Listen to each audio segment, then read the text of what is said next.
Hey everybody, Sam McGuire. We're going to be looking at Korg Gadget, which is a new music app from Korg. And if you're into music at all, performing, writing, composing, producing, this is going to be one of those apps that you're going to want to pick up. So what we have right here is our main screen. I have a project which I've been kind of just messing around with a little bit here. And we're going to look at it and we're going to look at how we can possibly connect this with some other stuff going on. But what we have here is 15 different synth instruments, which allows us to write a song, make some ideas, put them down. It could be like a notepad. It could be almost a full production with a song that you could use live on the stage, etc. It has a lot of different possibilities here. So first of all, we can swipe over to the right a little bit, and that's an empty slot now. Click on that and it brings up all of our different gadgets. They're not calling them synth, they're calling them gadgets, and the reason for that is because some of them are more like synths. Some of them are definitely more drum machines, percussion synthesizers. Some of them are a little bit closer to samplers, like the polyphonic PCM synthesizer here, which we'll look at. So you can pick any one of these and drop it in. Now this is a one-time purchase. It's not cheap. It's just under $30 right now as the introductory price. It'll go up above that eventually, they say. But all of these come with it. You don't have to buy any new instruments as you go along. So you pay that one-time fee and you get all of these here. So let's, for instance, just load up the Helsinki, and it adds it in that slot.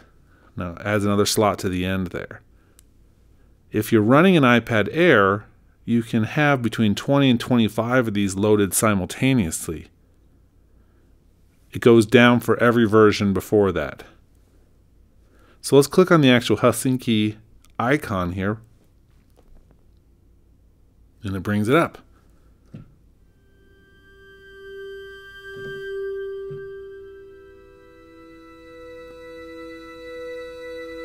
So this is a polyphonic ambient synthesizer is what they're calling it. You have all your controls here at the bottom, and then you have a sequencer up at the top.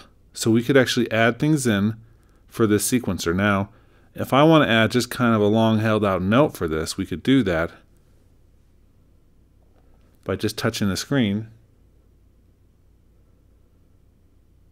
And then we can move it around and adjust the length really easily. See, it added a whole new one there, but if I click on the old one and drag it out,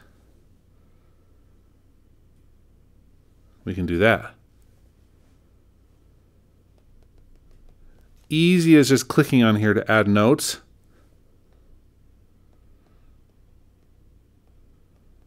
And clicking back on them to delete them. Up there at the top you can see the number of bars. If I click on the function key in the bottom left-hand corner, I can change the length of this one instrument's track.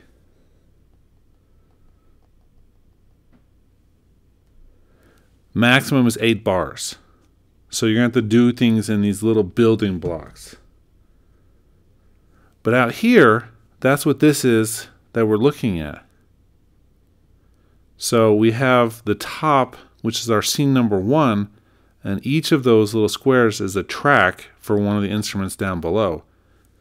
Push play on it.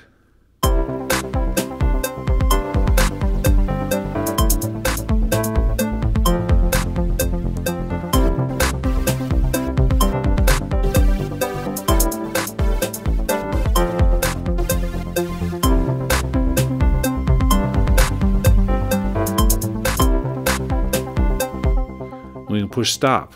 So we could actually do different arrangements of the song by adding new scenes.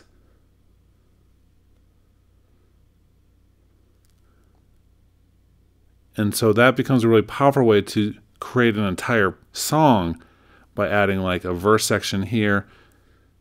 We could add the chorus section in here or a bridge.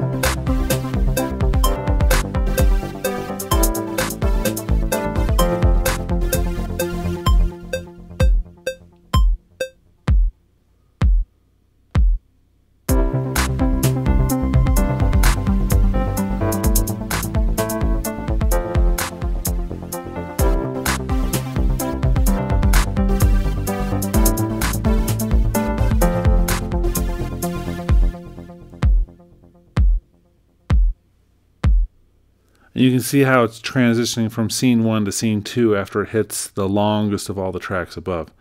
That's how it's set up right now. Anyway, so that's the basics of this. Some of the best parts about this instrument are how we can record the notes up into our sequencers, but also so much more than that. For instance, let's load up one of our instruments here. We have the sampler loaded up, and this is a keyboard sound.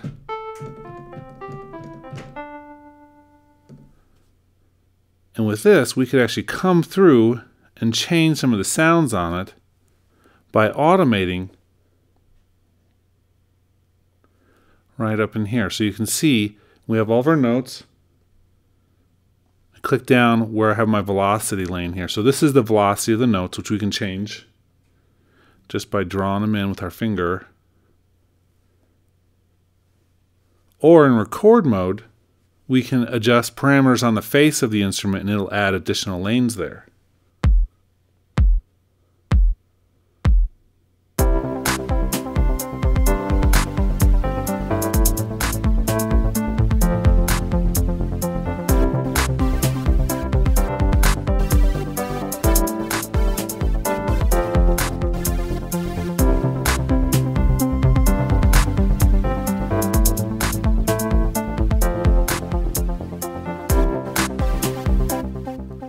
So now you can see I added in a sustain parameter and the effects 1 edit parameter,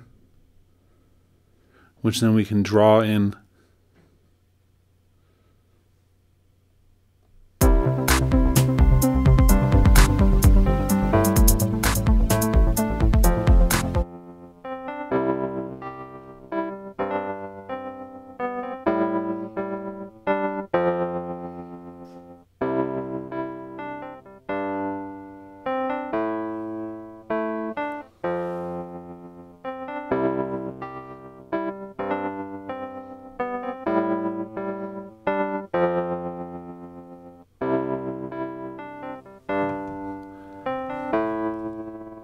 And it's changing, in this case, the tremolo setting. But this works with any of the synths. We can do filters this way. We can do LFOs. We can change a lot of the parameters and automate them by drawing in that data here. So you get these really dynamic performances, which can sound amazing.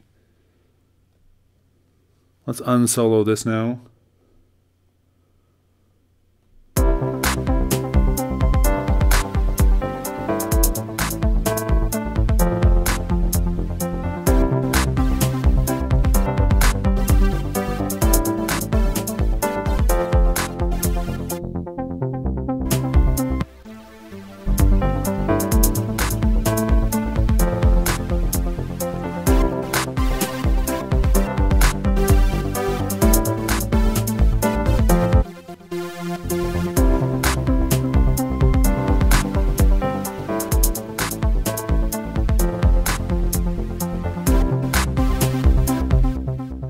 So you can also do a little mixing here in terms of levels, panning. You have a couple effects. We have a reverb effect and a limiter on the master. So it's pretty basic in that area.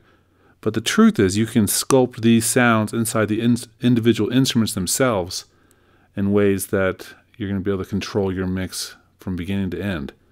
Okay, anyway, this has been a look at this. It's an awesome, awesome app and one that you should definitely go out and buy and use and make music. It's totally awesome.